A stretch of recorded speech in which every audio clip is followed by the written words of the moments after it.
Well, yeah, I can. We've had some injuries as far as that might hold some guys out for the spring and might hold some out for the first week. So, where is that on my sheet right here, Kyle? Do I have that? Huh? Okay, I'll go off the top of my head then.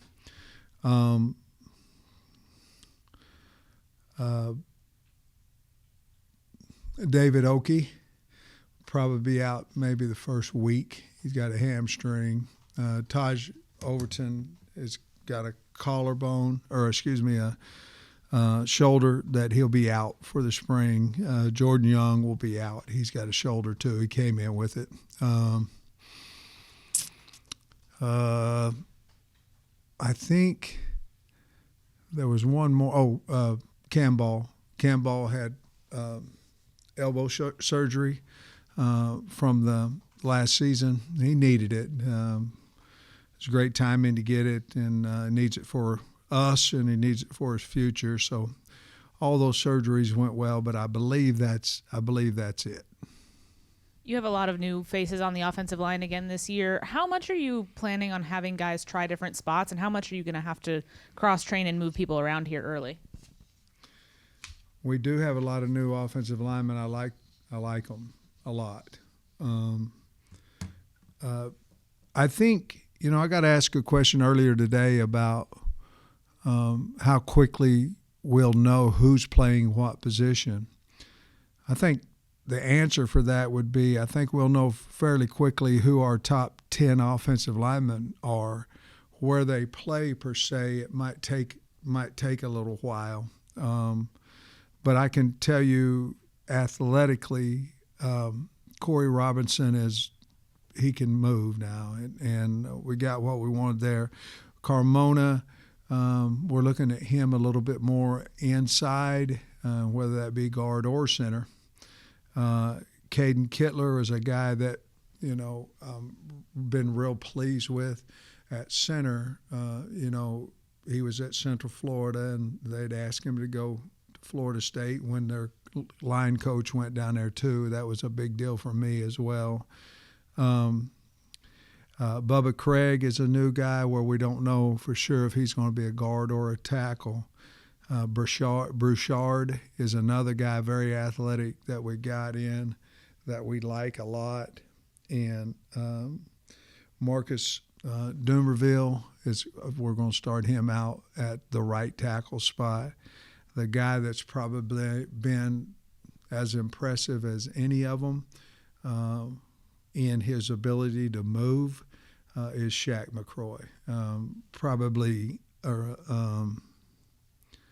I don't know that Shaq's the fastest lineman we have, but he's one of them, which, I recruited him, we did here hard out of high school, and I just never believed that he could move at 370 pounds like he can. But we have depth. You add Brooks Edmondson in there and Kobe Branham, and I like our young guys with Cash Courtney and Blake Cherry. I like those. I think we hit on those guys athletically and knowledge of football. We've been able to have some meetings with them. This will be, in my opinion, the most upgraded room that we have as far as size, speed, physicality. But we'll have to find out exactly about them all in spring ball. But I really like that group and how they look and how they work. Coach, like you said, you got to figure out in spring ball a lot, but you've been with these guys for a couple months now. Yeah. The 21 transfers, 17 high school additions as far as scholarship players. Do you feel like you've upgraded the team overall based on the new guys with the guys that are returning? There's no question in my mind we have offensively. None. Now, offensively, you can do a little bit more. You can see a little bit more in T-shirts and shorts, a little bit more. I like our additions that we've brought in on both sides of the ball. In other words, I think if we win offensively right now, I don't know that I have one need offensively from what we've seen in shorts, working ability, all that offensively. I just don't think that April portal comes. I don't think that the University of Arkansas will be going, we need to go get this guy on offense, this guy on offense. And I'm talking about any of those positions. Defensively, I think we just don't have as many guys that we do offensively. We're not as deep, let's say that. So I think defensively, I think April would still be we would need to add another big or two inside, and then we'd certainly secondary wise we need to add some guys there too. Not saying that I don't think that we can be good with the ones there defensively. I just don't know that we don't know enough about them to know if we've got depth or not, to be honest with you. Top wide receivers, actually your top 7 pass catchers altogether. Yeah. Curious about where these guys fit in, Sharp, Shanks, Blake, Crutchfield, yeah, Crutch. They're really talented, hard working. With Sharp and Shanks, you think that you might be able to run a few more option type routes, maybe a few more screens, things like that with those guys. Ishmael, he's been really impressive. The guy we got from Stanford, along with Blake.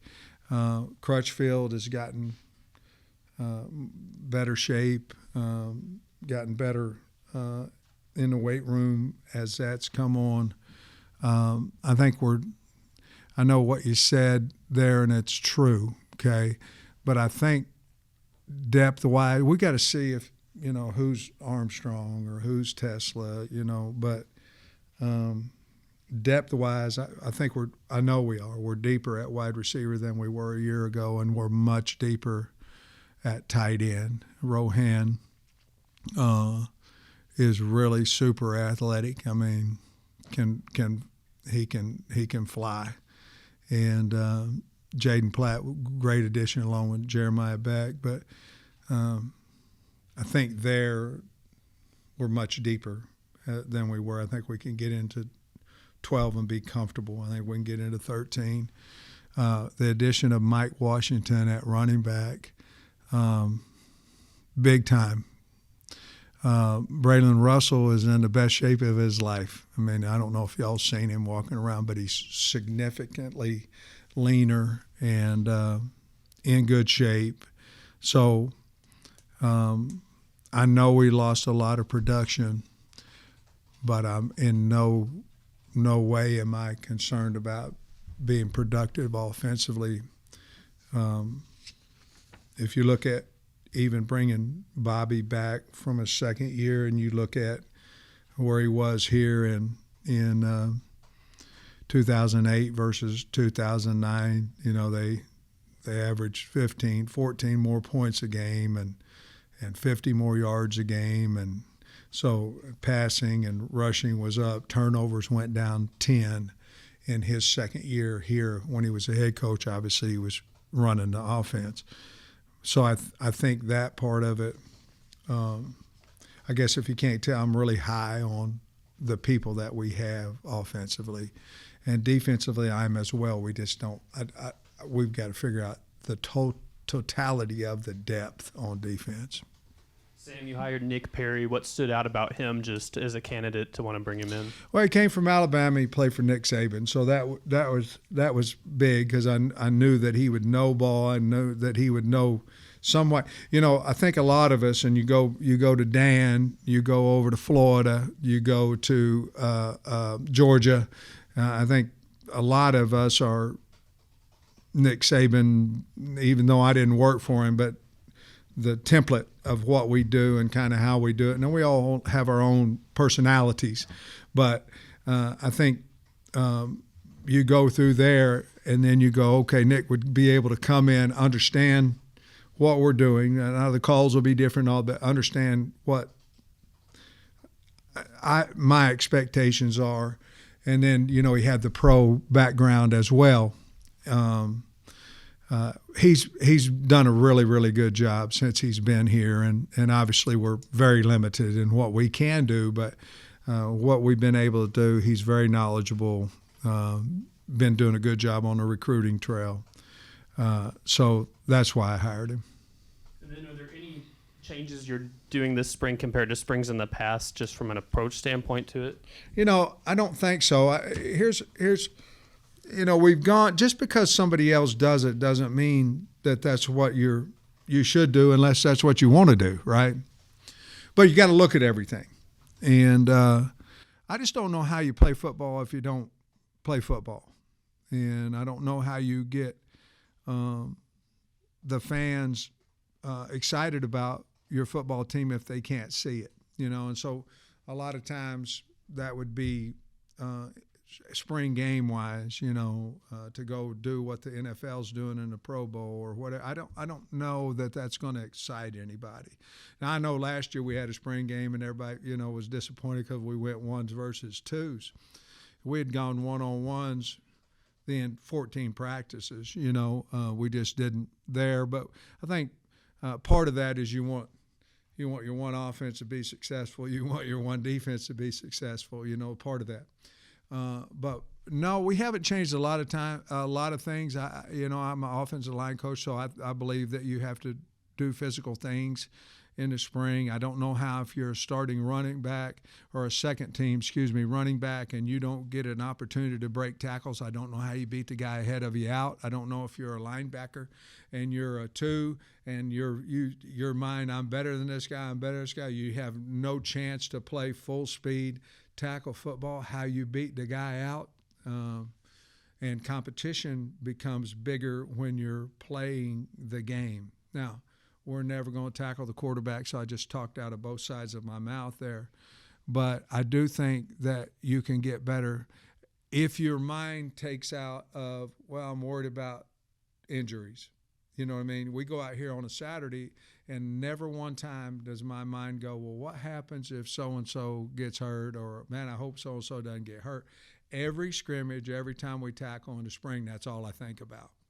And so I can't allow that. And let's look at this, too. There's a long answer. Anybody else got any questions? I hope not. I'm about we went to a scrimmage. I'm petrified. Okay, it's a spring. So I'm petrified. This guy can't get, my mind's working. Do you know you can scrimmage? You're not going to tackle the quarterback, okay? But you can scrimmage, and you look at it. I can't remember. I think it was our first scrimmage last year, and we were eight plays in, and we'd tackled 2 times because you had an incompletion. You had a guy run out of bounds. You had, you know what I mean? And I'm going, what am I worried about? 2 tackles in 8 plays. You know what I mean? So the physicality of the offensive and defensive line, people will say they don't do anything different. Yeah, they do. You play different if you know somebody's going to get tackled. And so to answer the question, no, we're probably not going to change a whole lot. We're going to continue to be physical, and we're going to have a spring game. You mentioned the possibility of moving Carmona inside. What about him makes him a candidate to do that? And then, after starting 13 games at left tackle, how did he receive that potential? He received it great, because I think that's what they're going to do with him in the next level. I approached him about playing center because I think he would be outstanding. It's the best thing for him and for the team. That's what we'll do. I have liked Kittler. I have liked him a lot. But if Robinson was your left tackle, Carmona was your left guard, then Kittler, and then whoever, Kobe, Blackstock, whoever, right? And then you got to find whether it's McCroy, whether it's Dumerville, whether it's E. Harris, and I don't mean in that order, but my mind's then you've got to find that. But I think Carmona's was, honestly, we got Corey Robinson. And then we go, well, that can allow us to help Junior a little bit more with his future, and it can help the team. So he took it great. We really didn't say we're going to move you. So we went in there and talked about what do you think? He said, well, I think they're going to move me inside in the league, Coach. I said, well, you want to try it now. You want to try a little center. You want to try guard. So that's how that went. Obviously, Landon Jackson's gone. Did a lot for you guys on defense. Just what are your thoughts, the confidence level right now with the edges, and how important is it that spot maybe, some guy has to pop here in the spring and assume that role? I think that's a good analogy of everything there. Quincy Rose is as talented as a lot of people have at that position and big. So that you're talking about a guy that needs to pop. That's one. Charlie Collins, we've got to get some weight on him. That's another one. And then you got Talley and Boone. Talley and Boone have played ball, have worked extremely hard. So of those guys, and then of course now you got Kavion Henderson, guys that we believe can play. Caleb Bell is a guy that, man, we hit on, just big and raw and can run from Milton, Georgia. But we need somebody to pop. And I'll be honest with you, we need the same amount inside too.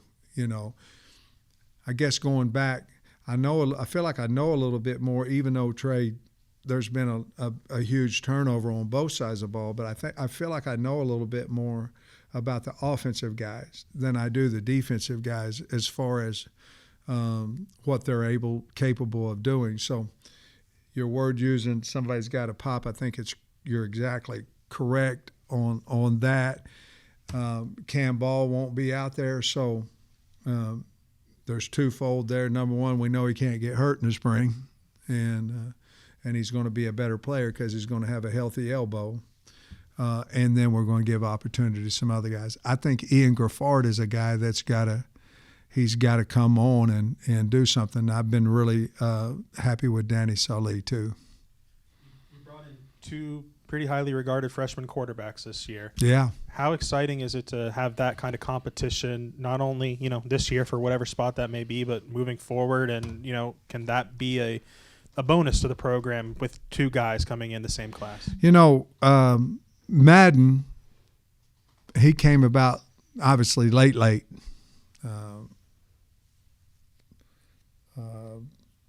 As in, I had my hip surgery on Tuesday night, and Wednesday's signing date. That's late. But Grayson, obviously, we knew a little bit more about him. Normally, you wouldn't take two guys. Normally you would not. But you certainly would not pass up on Madden either. And so that's how that happened. We like both of them. Grayson's done a really good job coming in here. Exactly what we thought he would be. Hard worker, great kid, knowledgeable. And Madden's done the same. Now, Madden, because of his high school graduation and all that, he was maybe 2 weeks behind getting in here. But we had worked it out with the school and all that. But normally we would not take two in the same class, but we couldn't pass up on either one of those guys. Yeah, just we've seen a couple of other different programs just completely decide against having a spring game. Was that something you guys considered at all, and what are the factors that kind of go into that? No, I never. I don't know what the factors are. If someone's going to poach your player, they ain't waiting on the spring game to look at it. They already got him. The agent's already worked for 3-4 weeks of calling this team. How much you going to give him? Well, that's not enough because I got this much from – that's already been in the works. So I don't know that the spring game is going to cost you a player or not. So that didn't. And the other thing, too, is I think we owe the state of Arkansas the opportunity to come see their team play. And so,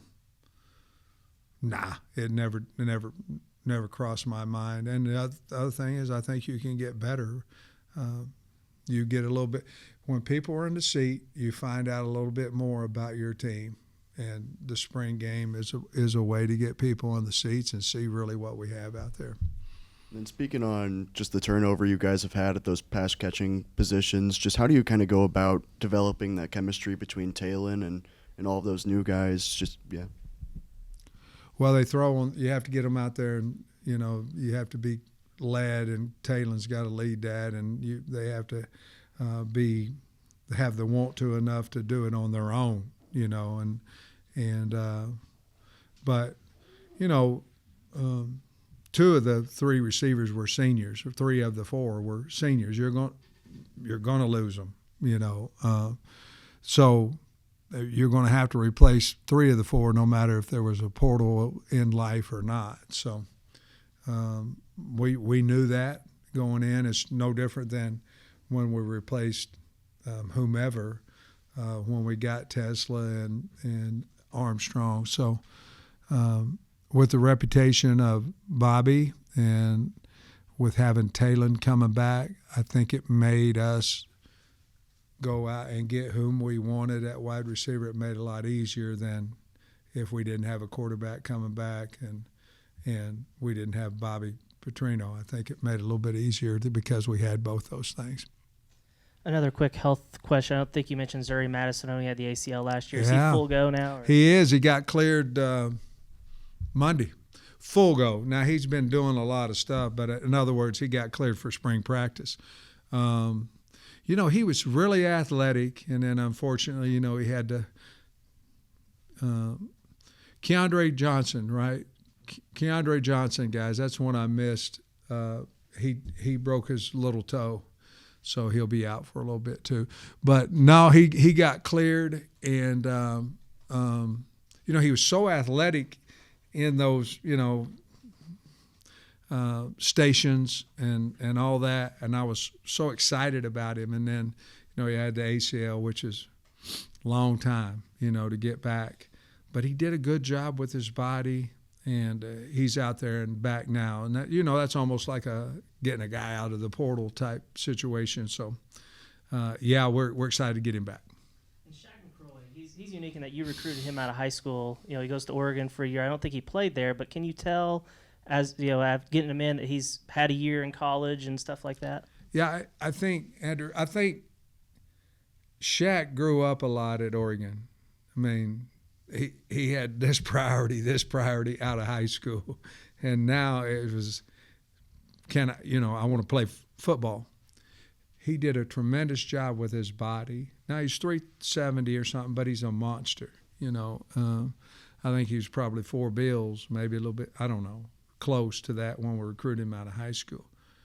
His ability to move as he's moving right now, I did not think out of high school that he could do that as a senior. I'm talking about senior in college. I did not think that big of a guy could be that athletic. So as you can tell, I'm really high on him. But just from an athletic and the way that he's matured from high school to now. And, of course, like your question was, he went through kind of a similar situation because Oregon and Dan coming from Kirby and Kirby coming from Nick and all that. And one of the receivers that you do have back from last year is Jordan Anthony. I'm curious, how is he balancing track and spring ball this year? Jordan's strictly running track, and from what I understand, doing really well. But he's strictly with track for this spring. Coach, curious for you, you've kind of talked throughout the offseason about hiring a general manager. When you kind of have gone through the process and you're looking to identify the right person, what are the traits that you're specifically looking at for the correct hire? Well, I want somebody that's done it. So you may have to go to the NFL, NBA, whatever, to find somebody like that. You want someone who's kind of done that before, whether it be the top dog or the second, somebody that understands that. Because that's something that I've never dealt with. Well, I have for 3 years, and I want some help. But you'd want that. You want a guy to be able. You would want a recruiter. Somebody comes in and says, "Well, I need $500,000." You don't want just hell. Any of us can say, "Oh, okay." We need a negotiator. To be honest with you, I need someone that takes the. Well, Coach Pittman won't give it to me. Coach Pittman won't give it to me. I need that taken off of my plate. I need somebody to be ahead of what the market is. And I think the market's going to change again because of revenue sharing and your collective. It's not going to be, hey, we can pay you $1 million out of the collective. No, we can't. we can pay you the max out of what you're worth, and a committee's going to say it's worth $5,000. It's going to change. So need somebody up on the rules. We need somebody that's a good talker, a good recruiter. We need a guy that's a good evaluator, because we obviously have corners, and we'll go, okay, this is 1, this is 2, this is 3, this is 4, and you don't go, this is 1 we can get one. No, I don't want the ones we can. I want, this is the number 1 guy we think that we're talking to. Number 2, number 3. I don't care. We'll figure out if we can get them or not. There's different boards now. One of them, you'll have a group of coaches that put up the ones they can get. That's number 1. Well, hell no. I watched the tape too. He ain't number 1. He's number 7. Let's go after the number 1 guy. That's another voice in the room, and he's not in there, in every single meeting, and he's going to be an organizer of the portal, organizer of the high school recruiting, organizer of junior college recruiting. And so there's a lot that he or she will be able to help us with, but that's what I'm looking for, and I'm looking for someone to talk to these kids' agents besides me. I want somebody else to talk to them, and then give me the information. Yeah, and Coach, when it comes to the spring game and not having it air on TV, is there any benefits of that? You've talked a lot already about how you want people in the state to come here and see what the product's going to be eventually, but what benefits do you see of not having that air on TV? Oh, I don't see a benefit of having it on. Yeah, I do. The only benefit would be, they want to talk to me out there, and while I'm out there, there are words being said on TV, plays being called, defenses being called, another chance to steal signals, all that kind of stuff. To me, that would be more important of not televising the spring game than for any other reason. Because like I say, the portal opens on the 15th, the spring game's on the 19th, and by the time the 19th gets here, whomever's going to go on the portal is already in it. So now, can they come steal guys from the spring game? I don't think so, because I think they already know about the guys and who they're trying to poach anyway. So, but the benefit to me would be more of, because we watch every spring game of every team we play, but it's more, we're trying to get more than just what we're seeing, if that makes sense. Thanks, Coach. Obviously, you got a lot to sort out, as you said, but some spots that you probably need to still address in the portal. I was just looking at numbers, maybe defensive tackle, safety. Your thoughts on both, and I'd throw corner in that as well. Matter of fact, Trey, I'd put any secondary position. And now we just don't need a guy. We need help. And again, we'll see what we have. But going today, I would say a couple of inside guys and then whomever in the back end. But I don't really see a kicker, a punter, a snapper, nor really right now today anybody offensively. Now our numbers are skewed. We've got a lot more offensive guys on the team right now than we do defensive. So we've got to get those kind of evened up a little bit, and that's another reason why I'm saying defense. You mentioned a couple of guys, some of your heavyweights. You said McCroy probably still around 370, I guess. Yeah. I was wondering, because you mentioned Saili, Draford, those guys were carrying 388, 370, I think. And then Braylon, you said, was in the best shape. I was wondering what he's carrying these days. 238 for him. And then Danny is, hell, I talked to him about, is he too lean? I mean, Danny is in great shape. Ian, we've still got to get some off of him, but he's working at it. Did you ask me if there was somebody else maybe? Draford, Saili, McCroy, you mentioned, and you mentioned Braylon. Shaq's, when you see him, Trey, you'll think he looks really good. For carrying 370 pounds, you'll think he looks really good. He looks slim to me. I mean, not slim, but what's the word for 370? Not fat, whatever that word is. Svelte. Yes, whatever that was. So this isn't really a spring, but every coach in the country, I guess, is for that 10-day portal window. January 2 to 12. Yeah. How do you Amen. think that would impact everything, shift the calendar? Obviously, you wouldn't probably have as many transfers enrolled for the spring semester. Just your thoughts on how that might impact. You know, things. Trey, I think the thing, you know, we all look at stuff and we end up saying, "Boy, that'd be great," and then but you don't ever really think all of it through, you know. So we went back and looked at what we were getting out of April. In other words, everybody wants one portal because the kids right now have twice they can shake you down, you know, and they can leave you, but they can also amp the money up. You know what I mean? And it's a pain it's hard as you probably could imagine when the portal's open, you know, and the portal was open over Christmas and you know, let's eat this turkey and oh, by the way, 4 guys went in the portal. I mean, Merry Christmas, you know.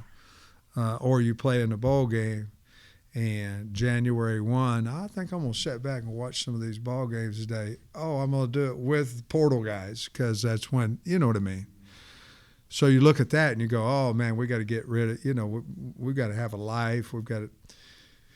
Well, we have gotten some significantly good players in April. So once it goes to 1, and depending on when your school starts, whether the 12th is going to affect you of getting these guys in.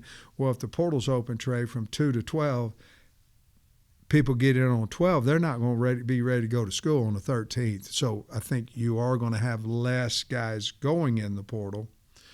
Less opportunities would also mean less guys going in the portal. I wish that they would get rid of April right now, even though April portal's been good to us, simply because I believe that the kids and the staff in that order need to understand who's on their team after spring ball.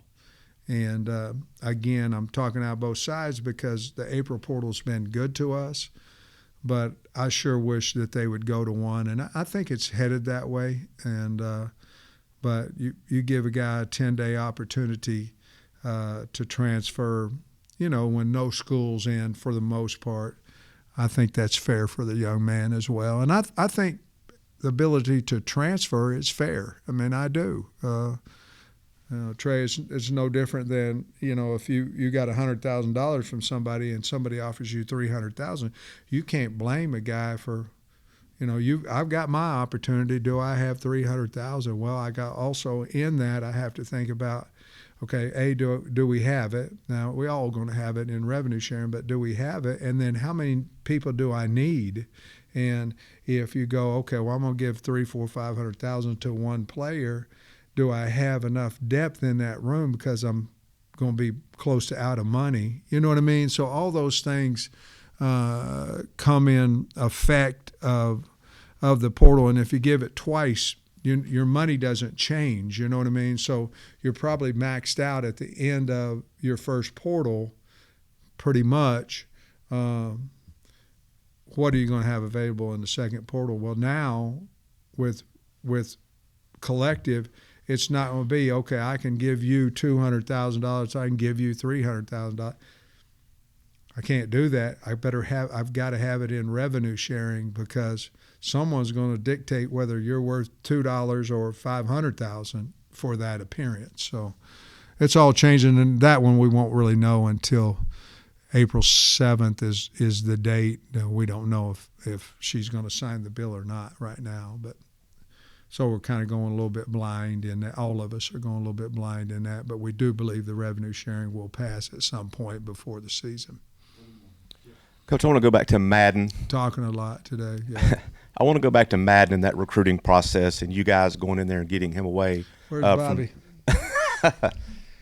Because, buddy, I don't know a whole lot about it, but go ahead.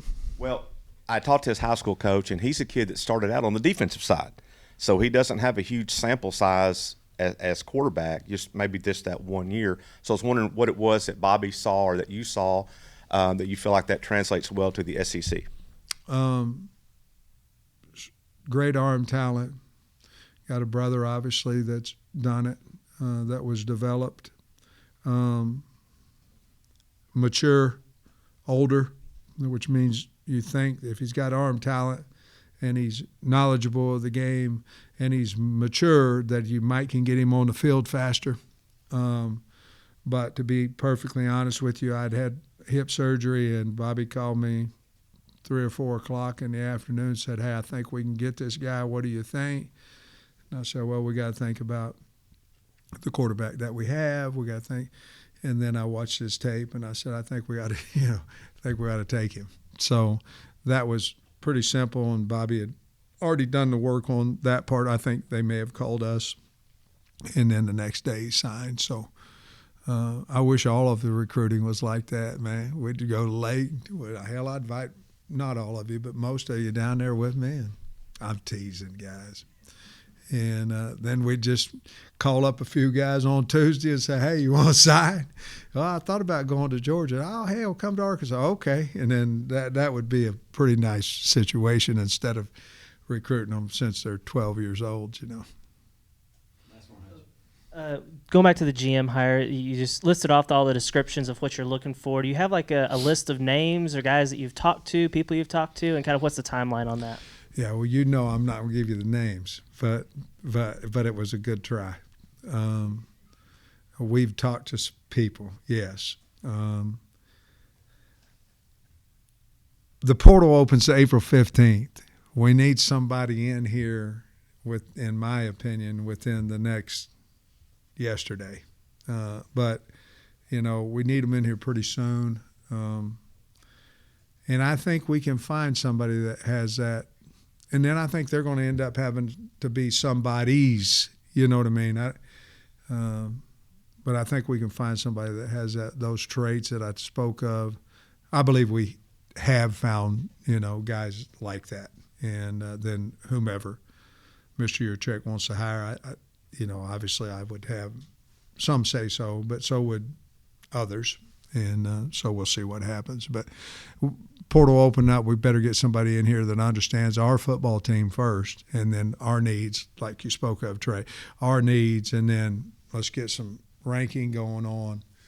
And then coming soon, I'm going in the portal and get those guys evaluated.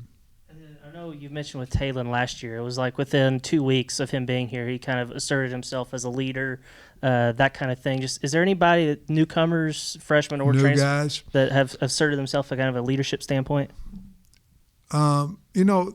As proud as I am of what we've done offensive line-wise, that's still Carmona and Blackstock has done a really good job with that too. Running back, I wouldn't say there's a guy sticking out. Wide receiver, Sharp, Blake, Shanks, CC, those guys, they're different now. They really are. Rohan Jones. That he would be the guy. Let me see who am I thinking of that sticks out. That like Mike Washington, a hard working kid, but he doesn't say much. I don't care. I mean, he takes that ball over that big fat line at the end of it. He don't have to say a word. But he works it extremely hard. Defensively, the new guys coming in, Caleb Wooden is a guy that's got that about him, and Kenai Walker. Both those guys, I think, are probably maybe a little ahead of some of the other guys as far as leadership goes. Thanks, Coach. All right, guys.